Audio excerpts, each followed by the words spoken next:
तो hello guys, welcome back to our channel. तो आज के इस वीडियो में अपन पढ़ने जा रहे हैं नेशनलिज्म इन इंडिया। आपके एग्ज़ाम करीब आ रहे हैं तो चलो शुरू करते हैं nationalism in India.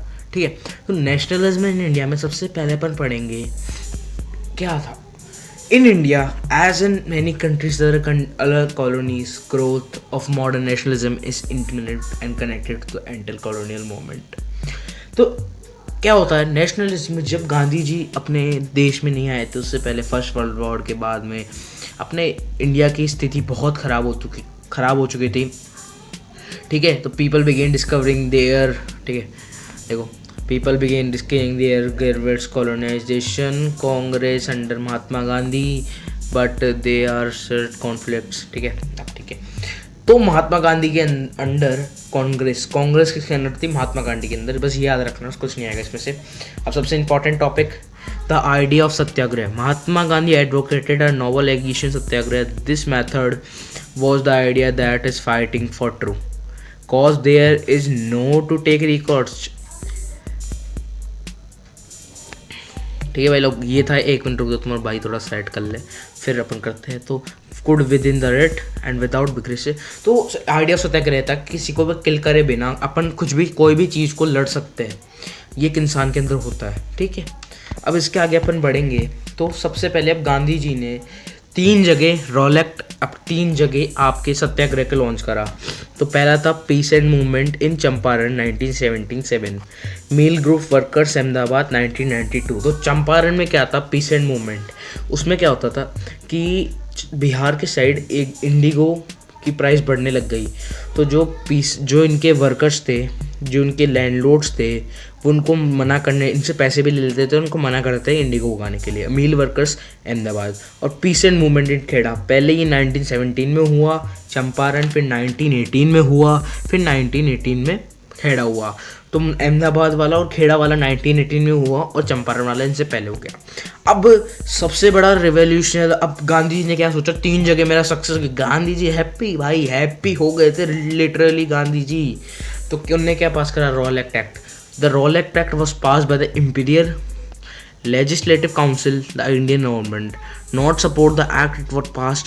The act was enormous rain replace political prisoners with trial 2 years। ठीक है, तो इसमें क्या था? रॉलेट एक्ट क्या था? किसी को भी टेरिटोरियल के लिए अंदर डाल देते थे भाई लोग। मतलब कोई भी अगर इन ब्रिटिशर्स के खिलाफ बोलेगा ना तो उसको अंदर डाल देंगे, सीधे उठा के अंदर डाल देते थे। इनको कोई फर्क नहीं पड़ता था। ठीक है, इनको बिल्कुल भी फर्क नहीं पड़ता था। रॉलेट एक्ट तो कर दिया। अब क्या है? अब on 6 April 1919 Gandhi ji launch the nation wide satyagraha. क्या था? पहले 3-4 जगह पे ही था कि जैसे खेड़ा हो गया, अहमदाबाद हो गया, ठीक है, और चंपारण बिहार हो गया, अहमदाबाद गुजरात हो गया, खेड़ा गुजरात हो गया, मील वही ये सब था। तो उन्होंने क्या करा, जो अपना सत्याग्रह था उन्होंने नेशन वाइड स्प्रेड कर दिया और propose Rowlatt act. The call off strike of 6 April and use response people. इसके आगे यहाँ पे पढ़ेंगे, came out in support in various cities, shops shut down workers, railways went strike, the Britishers admins to clamp down the nationalism. अब क्या हुआ? इस चक्कर में सारे पीपल इनके साथ, गांधी जी के साथ जुड़ गए। क्या करे? कोई ने सिटी के अपनी दुकानें बंद कर दी, रेलवे स्टेशन को स्ट्राइक कर दिया, रेलवे स्टेशन वर्कशॉप को, वर्कर्स अपना काम शट डाउन कर दिया। नेशनलिटी की फीलिंग्स बढ़ी इसमें। सर्वर लोकल लीडर, मतलब जो छोटे मोटे लीडर्स होते थे, लोकल लीडर्स होते थे, मतलब बड़े नहीं छोटे, उनको अरेस्ट कर लिया गया। ठीक है, Gandhi was bad from entering Delhi, मतलब महात्मा गांधी को आने ही नहीं दिया दिल्ली में भाई लोग। अब इसके बाद सबसे इम्पोर्टेंट है, क्वेश्चन बन सकता है शॉर्ट नोट पे, जलियांवाला बाग मास्केर 100% बन सकता है। जलियांवाला बाग मास्केर क्या था? On 10th April 1919 Amritsar, the police were peaceful procession. The attack on government establishment, martial law was imposed in Amritsar and the command of area was given to General Dyer। भाई समझ लो कुछ नहीं था। 10 अप्रैल को क्या हुआ? अमृतसर में जो जनरल डायर था ना, उसने मार्शल लॉ लगा दिया कि अब वो ब्रिटिश गवर्नमेंट के पास जो पावर थी वो सारी उसके पास आ गई। अब वो कुछ भी कर सकता है। ठीक है, कुछ भी कर सकता है, फायर कुछ भी, बिना किसी लॉ एंड ऑर्डर के। ठीक है, अब इसके बाद the information Jallianwala Bagh massacre took place on 13 April 1919, the day of Baisakhi की Amritsar Punjab. A crowd of villagers came to participate in Jallianwala Bagh was enclosed to the General Dyer and opened fire on the crowd. Hundred of people were died.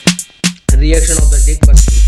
अब इसमें देखो main क्या था, जलियांवाला बाग मास्कर हुआ 13 April 1919 को, जिसमें जो अमृतसर के आसपास के जो लोग थे और बाहर के लोग थे उनको ये नहीं पता था कि मार्शल लॉ लग गया, तो वो तो आएंगे.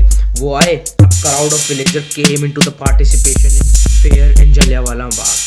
This was enclosed from all side with narrow entry point. सारे रास्ते बंद कर दिए जितनी भी एग्जिट पॉइंट. जनरल डायर ने क्राउड पे ओपन फायर करा दिया. ये भी नहीं देखा कोई बच्चा है, कोई औरत है, कोई सीनियर सिटीजन है. ठीक है, इसके बाद ये हुआ.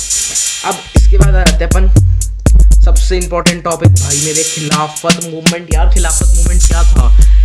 The Khilafat movement issue gave Gandhi the opportunity to bring the Hindu-Muslim on a common platform. The autumn Turkey was bloody First World War. There was a rumor of harsh peace likely to repose the abused Ottoman Empire, who was spiritual and Islamic, the Khalifa. तो खिलाफत movement क्या था? खिलाफत movement में ये था कि जो गांधी जी चाहते थे हिंदू मुस्लिम एक कॉमन प्लेटफॉर्म में आए, क्योंकि पहले क्या होता था कि जलियांवाला बाग मास्कर हुआ तो उसमें तो सिर्फ हिंदू आए थे या सिख आए थे, एक कम्युनिटी आई थी. तो गांधी चाहते थे जो हिंदू मुस्लिम अलग अलग हो रखे, अलग अलग हो सकते, वो गांधी जी उनको एक प्लेटफॉर्म में लानी थी. और ये सब the Islamic world of the खिलाफत, ये सब हेटर थे और ये हेट करते थे. ठीक है. अब Khilafat movement, the Khilafat committee was formed in Bombay 1919. याद रखना डेट, बॉम्बे में खिलाफत मूवमेंट बनी to depend the Khalifa. This committee had legal Ali brothers and Shaukat Ali. Ali brothers और शौकत अली इसके फाउंडर थे. दे ऑल्सो वांटेड, वो चाहते थे, वो महात्मा गांधी के पास गए, वो चाहते थे महात्मा गांधी उनसे जुड़े.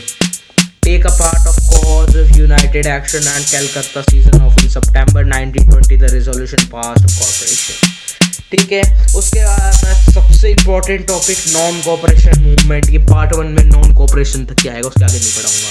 नॉन कोऑपरेशन वो पार्ट 2 में पढ़ाएंगे. In his book Hind Swaraj 1990, Mahatma Gandhi declared the British rule was established in India with the cooperation of Indians survived only because of this cooperation. If India refused to cooperate, the Britishers' rule in would be collapse within the Swaraj would come. Gandhi ji believed if that began to refuse to cooperate. मतलब इतना इस लंबे कहानी में तो क्या लिखा हुआ है, बस ये लिखा हुआ है अगर गांधी जी अगर इंडियंस अपन चाहते तो पहले अपने जो पूर्वज चाहते तो जो ब्रिटिशर्स थे वो नहीं आ सकते थे अपने. ठीक है. उसके बाद होता है some of the non cooperation surrender the title of British boycott civil service. मतलब क्या करा नॉन कोऑपरेशन के मेन प्रपोजल्स क्या थे? पहले तो boycott foreign goods, civil services, मतलब है ना जो कोर्ट्स के वकील होते थे इन सब को, और स्कूल के बच्चे होते थे, पढ़ने वाले टीचर्स होते थे, ये बॉयकॉट कर रहे थे, इनका लॉस भी हो रहा था इससे. Surrounded the rival of British government. अब ब्रिटिश गवर्नमेंट की बातें नहीं मान रहे थे. तो ये हुआ पार्ट 1 कंप्लीट. पार्ट 2 के लिए बने रहो चैनल पे.